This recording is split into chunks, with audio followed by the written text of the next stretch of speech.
Please give a warm welcome for Hans.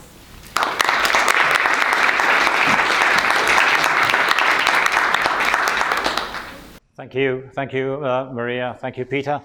Can everybody hear me at the back as well? Do you need a microphone? No, I don't need a microphone. Okay, thank you very much. I'm also the oldest person in the room, so. Yeah. Okay. So I'm Hans. I am the CEO and founder of Overview Technologies and Tappable. That's a startup that I founded, strangely enough, with my two sons. They allow me to play along, so it's a family business. What I'd like to do today is basically take you on a little bit of a journey. Actually on two journeys. One geographical journey where we're going to have a look at emerging markets. And the second one is actually a user experience journey, where user experience actually led us from starting in fintech and actually moving towards a completely different or a parallel environment in marketing technology and media. So just before I get along, is there anybody in the room who's doing business with emerging markets at the moment? Yes, all right. Is anybody been to Kenya for any reason, safari, whatever, holiday? Oh, okay, this is going to be interesting. This is going to be interesting indeed. Okay, right. So I'd like to set the scene a little bit here. I'm going to try and broaden a little bit the horizon and looking a little bit at emerging markets, because we are, I suppose, so basically from what I've seen, your customers are in developed economies, right? So Hungary, Europe, North America, whatever. I mean, you're looking at customers in developed economies. But let's start with this slide of demographics, just to create a little bit of a frame, as I said. And you can see it's just the median age in a number of areas in the world, right? And that's already remarkable. But if you put some numbers to it, you know, in Africa, there are 600 million people under the age of 20, right? In North America, there's 82 million, right? So what does that mean, particularly to a number of countries? Let's just take a few out. I've taken 3 out to have a bit of a look there. So let's look at Indonesia. And I'm not going to go into all the details there. And if you want to really know in a number of markets what's going on in the internet, it's right there at the bottom. We Are Social, it's part of Hootsuite. They publish every year a state of the internet that drills really deep into a lot of countries. So if you really want some more information, go to them. It's free. The information is accessible, it's free, and it goes very deep and it goes very nice. But what I want from each of the countries, I want to focus just on one little thing. In December 2018, I haven't got the numbers for 2019, but in December 2018, 86%, am I correct? Yes. 86% of the internet users bought online. A country like Indonesia is leading the world in e-commerce. Let's look at the Philippines, similar thing. A Filipino spends on average 10 hours a day on the internet, 4 hours on social media. Mark Zuckerberg really gets a smile on his face when he sees that 99% are on Facebook. I mean, these are real figures, right? Or let's go across the pond there and go to Brazil. And in Brazil, 98% of internet users watch video online. And the penetration of YouTube in Brazil is higher than the penetration of Facebook. So Mark, not so happy in this country. Right, just gives you a little bit of just paints a little bit of a picture on emerging markets. So what have these 3 countries in common? Huge populations, all right? Young populations, and digitally savvy populations that really are digitally natives, right? So we can really, all of us, right? there we go, should ask the question is, our customers now, are they still going to be the same as our customers in 10 years' time? I've visited a lot of startup environments in Kenya especially. They're doing some great stuff, right? What they're missing is capital. If there's more capital going towards it, you'll see products coming out of Africa. Little bit what we have done. Let me go back. Let me just start to dig in a little bit deeper about what we are doing, right? So our business is in Kenya. That's where we started. We knew not a single person in Kenya when we started there. If you want to do great user experience, actually start with something you know absolutely nothing about, because you have to actually start talking to people to start to understand what you're going to do. Right, so we went there, looking at the fintech products around financial capabilities, because I'll show you later on, there was a lot of backlog on financial capabilities for the people there. What's special about Kenya? 49% use mobile wallets every single month. Now, of course, you're going to say 49%, what's this guy talking about? You know, that's same here. Well, you cannot use a mobile wallet in Kenya unless you're 18 years old.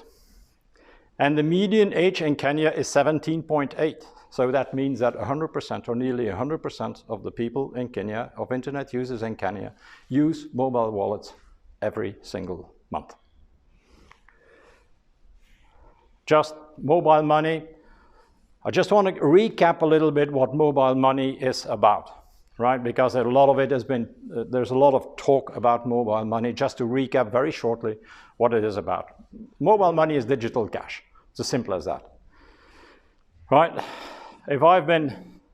What you need for mobile money, it's two things, essentially. First thing is a mobile phone, not a smartphone. The feature phone will do. The second thing is an agent somewhere. In Kenya, there's over 400,000 agents. Okay, so let me give you an example. I've gone out with a friend here in Budapest. We spent a nice evening. I didn't have any money on me, which is often the case, right? He pays the bill and I owe him 50,000 foreign. Okay, what I do in that case is that I go to the nearest shop. I just placing Kenya on Budapest now. I go to the shop here around the corner, no matter what shop, and there is a fairly high chance that this will be an M-Pesa agent. I go in, I give him 50,000 forint, and I give him my phone number. The guy takes my 50,000 forint, actually puts it through the computer on my telephone, and I will receive a message, an SMS message, that my account has been credited by 50,000 forint. All right? I go then to the app, and I just send the 50,000. I just add my friend's phone number. I transfer the 50,000 forint to my friend. I will get an SMS message saying that I've sent the money. I can look at my balance, which will be 0 or whatever is left. And at the same time, my friend will get the 50,000 forints instantly on his phone. He takes his phone, goes to the nearest shop, says to the guy, give me 50,000 forint, this is my phone number, and the situation is reversed. Okay, that's how it works.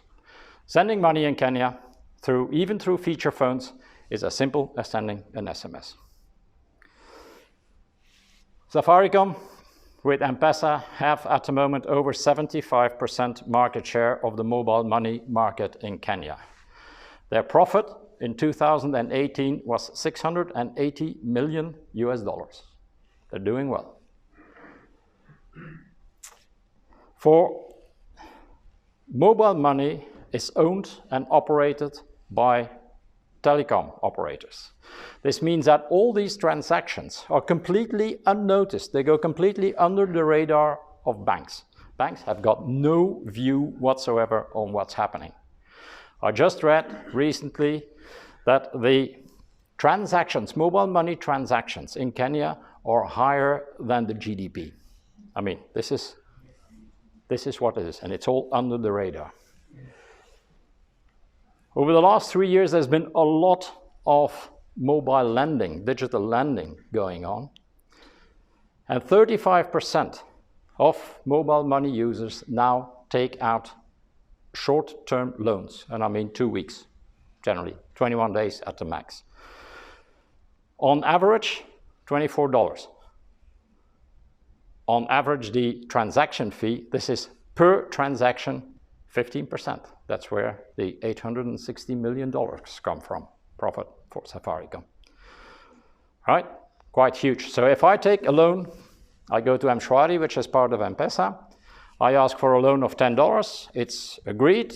They pay me 8.5. 2 weeks later, I pay 10 back. Simple as that. Cash up front, the transaction fee paid up front from the bank. And that is giving a little bit of problems. 13% default on the loans at the moment. Right? Not from Mshwari, because it's M-Pesa. And if you actually top up your phone, to actually be able to phone, M-Pesa is going to use it to actually pay back your loan. But it's the Talas and the branches that are suffering. Digital lenders, American capital, hugely financed. They are actually suffering at the moment.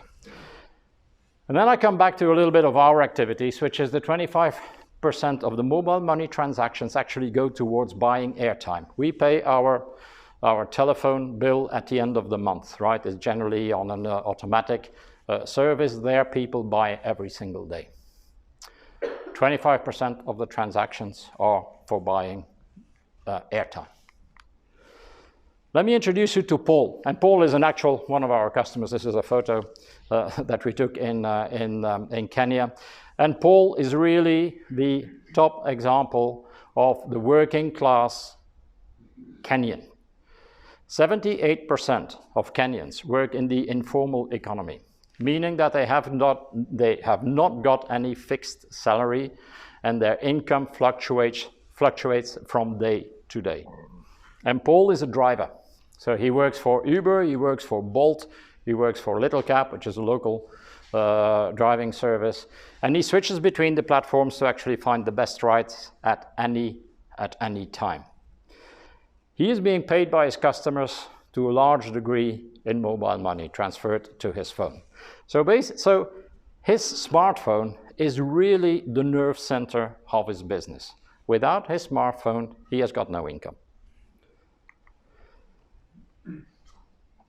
People like Paul in general, they use about 500 megabytes per day. They use about 30 minutes of calling, and they use up to, say, between 50 and 100 SMSs per day. And like most other Kenyans, he buys his airtime every single day on a prepaid basis. He works with a dual SIM phone, and he switches between operators to get the best deal on the day. All right? Now, so far, so good. So what have we done? We had one of the products that we had. Google has actually taken it off in the post Cambridge Analytica. We had a budget manager that worked on mobile money, but post Analytica, because we were scraping the SMSs and using that to actually feed back information to the users, they've actually thrown all SMS scraping apps from the Google Play Store, which killed the product essentially. But we knew what was going on. We knew what people paid, right? And we have created a tool to work to actually give the people a comparison of all the airtime bundles that are available in Kenya. It is a website, works as a website and a chatbot, and we allow people to actually compare bundles, to select them, and to purchase them through the chatbot in function of their budget and their requirements. Now you're going to say, what's the problem in that? Nothing new to that. Well, the problem is that in Kenya there are about 200 different bundles, right? And they're all active, and you can choose from them. And they all have got different descriptions. They all have got different products, different megabyte, number of SMSs, etc. And the information about them is first of all costly, because people actually pay for data on a daily basis, right? And they pay, when I say they pay every single day, the average transaction value of buying airtime is 68 cents, right? Per day. So data are expensive.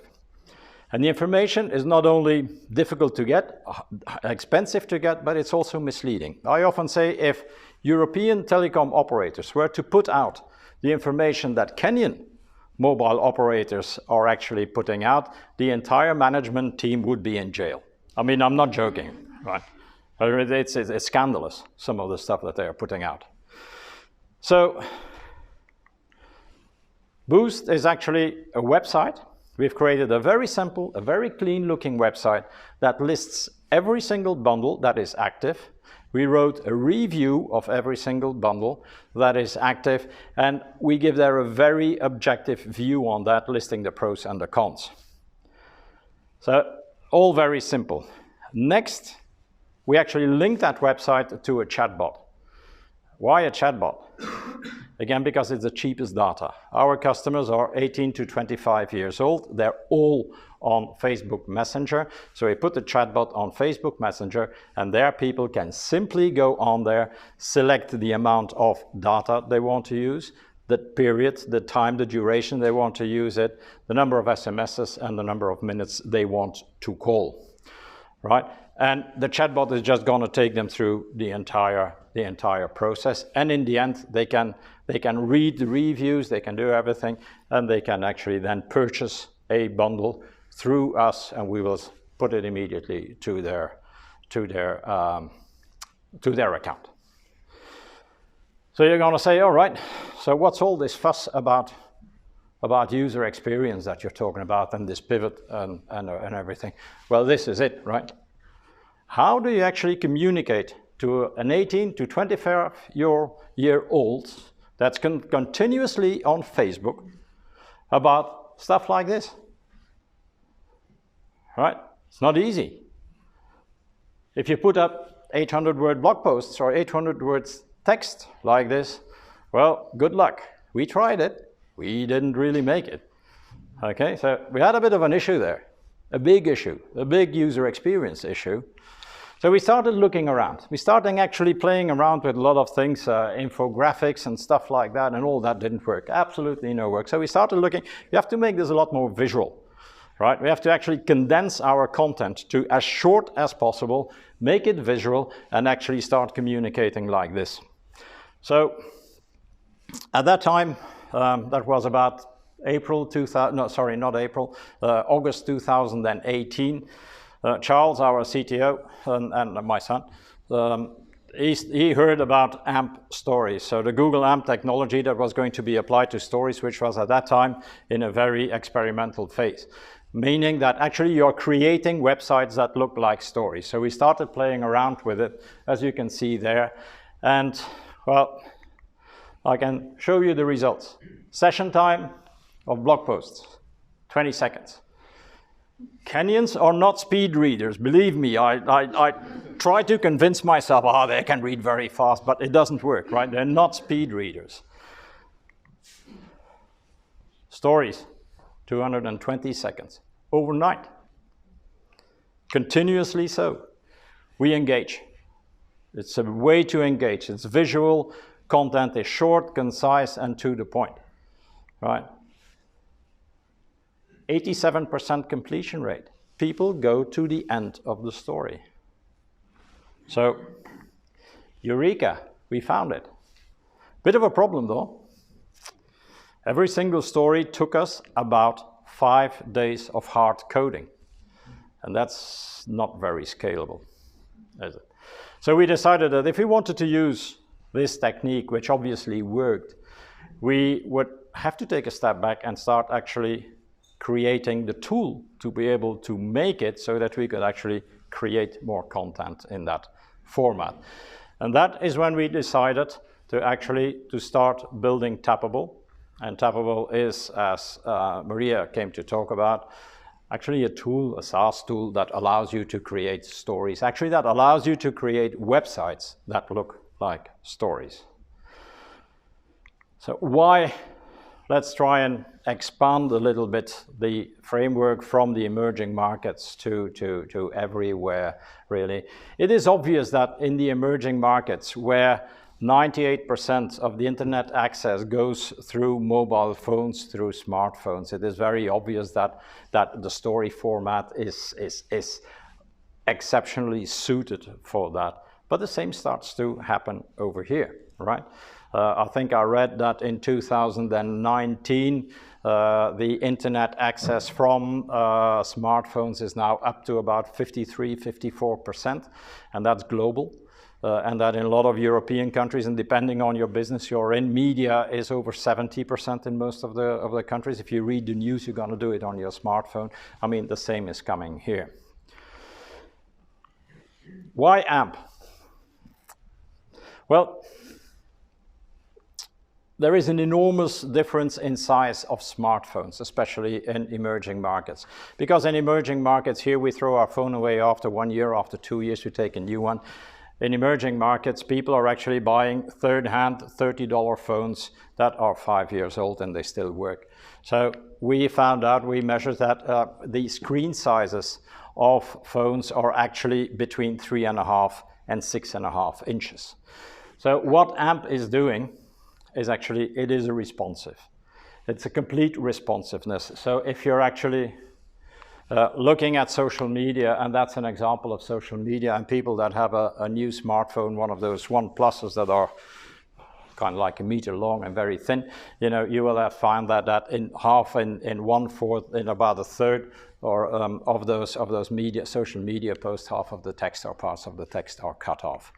If you do that on AMP stories, you know, the text is always going to be visible. Everything is always going to be there, complete responsive content. And in environments where there are very small smartphones and very tall smartphones, it is very important to have your content seen, because otherwise the people are just going to click away and you lost them.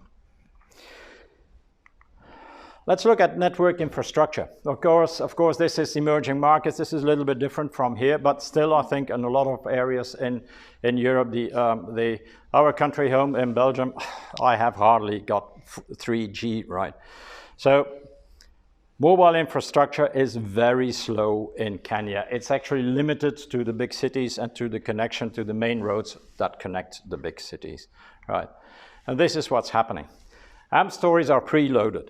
Right, and even if the image left actually loads a little bit later than the text, you know, you haven't got the spinning wheel that keeps turning around until your content is actually being uploaded. And that is a big difference. And this is what we have seen as one of the key success factors in actually getting our content read and people continue to click through until the very end. Yes, and of course there is something else. Stories, they're social media, right? And it is essentially Facebook that's going to decide who is going to see them. If you have your story on Instagram and you don't have 10,000 followers, it's going to be very difficult to actually click out and get rid of those walls, right? With AMP stories, they're websites. So we can actually reach out to our entire customer database. We can segment that database as we want and actually feed people in-depth information about what we're doing through calls to CTAs, call to actions, on every single page. If we want to do that through social media, the only way we can do that is actually pay a hell of a lot of money in ads, which we didn't want to do, and we didn't have the money to do so anyway, right? Then, in social media, you've got a shelf life of your story of 24 hours. But if we're talking about bundles, if we're giving people advice about how to spend their money, that content is not 24 hours. That is evergreen content. That's not going to go away. Telephone operators are not going to change their bundles overnight. So we wanted to decide how long our content was going to stay online, rather than having Facebook decide on that. Right? AMP stories are websites again. So you can do whatever you want with that. You can leave them on, you can take them off. Very simple. Ownership of distribution. And that is really a key one. I mean, our customers obtained through social media essentially are Facebook or Instagram customers, right? You go through an intermediary. We communicate with our customers direct. So again, they're websites. And because they're websites, you can actually link them. And you can link them through anything. You can put them in links in push notifications, in emails, in SMSs. So if you actually try it out and you just send an SMS to 1470 466 460, you will get a story back from us. You will just get an SMS back from us, and with a story that actually talks about Tokyo. So you can actually send your content to the people you want in whatever way you possibly want to do that. Right? So why AMP stories? Why did we actually put our activities in Africa on hold, on autopilot, and started developing a complete new product? Well, because we believe in it, first of all. We believe in it for our own market, for our own products, but we also believe that it's got a lot of value to other people in other environments, in media, in marketing, in branding. And essentially because it's the ideal format to actually start to share and create engagement on smartphones. And all across the world, as I've earlier said, people are actually accessing the internet more and more through smartphones. They're versatile. Whatever the phone, whatever the size of the screen, whatever the connection speed, they're going to show up correctly and immediately. And most of all, actually, because by putting I don't have to talk about stories as such anymore, right? 1.7 billion daily active users at the moment. It's a format that is created, that is born on smartphones, that grows on smartphones, that people love. What you do not have at the moment is a situation where that content is your own property. You are in control. You decide how long that they're going to stay available, that they're going to stay online. You decide how you're going to distribute them and where you're going to distribute them, not Facebook. So, this is not the environment to start actually doing a sales pitch, but I'm going to do that very quickly. Where do we stand now? We have worked on Tappable, making it a very user-friendly product, very easy to use, no coding required to actually create websites that look like Instagram stories. We've just before Christmas, we went into a private beta. We got a hell of a lot of people. We've done our marketing very early on, and we've got a lot of early access users that signed up for early access, and we started onboarding the first company. So what does Tappable do? I've said it a couple of times. I'm going to repeat it again. You create websites that look exactly like Instagram stories, and you can do that within as little as 15 minutes if you want to really make it a quick and dirty product. And you can go as elaborate as you can possibly want. One of the people that's on the list for onboarding is Chanel perfumes. That's a pretty fancy product, all right? That's a pretty fancy story that we're doing there. It's really high-level luxury brand storytelling, but in the other brands there is Philips, there is Samsonite. We're looking at marketing agencies that we're onboarding, and we are looking also, and we're talking to a lot of media companies as well. Probably the largest one, Al Jazeera, because they've got the same issues, right? They want to see their content read, with more and more people going accessing their content from smartphones. So Tappable.co, Tappable just in Google, you'll find it. You know where to find me if that's something that's interesting. If you can't find that, I'll be around here. Come and talk to me. Even if you don't want to do that, talk to Maria, so that you'll find them as well. I'm quite sure that you will be able to find me. If you have any questions, if you want to actually talk how this can help your business, just let me know. I'm quite sure you'll find me. Thank you very much. 19 minutes, 38 and 11 seconds. That's not too bad, isn't it? Any questions? Thank you.